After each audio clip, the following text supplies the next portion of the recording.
तुम्हाला जर विदर्भातील कढीगोळ्यांची रेसिपी करता येत नसेल तर हा व्हिडिओ तुमच्यासाठी खूपच अप्रतिम असे हे कढीगोळे बनतात आणि हे कढीगोळे ज्वारीच्या भाकरीबरोबर तर अप्रतिमच लागतात।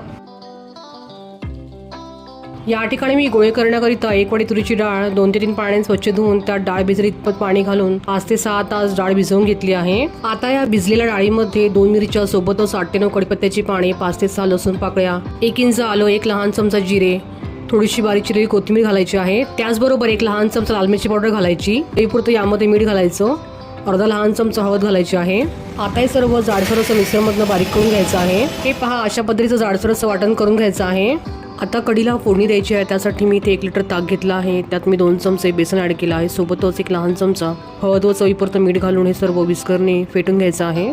कढीसाठी लागणारं ताक मी या ठिकाणी तयार करून घेतलं आहे। आता गॅसवर मी पॅन ठेवून 3 टेबलस्पून तेल तापवून घेतलं आहे।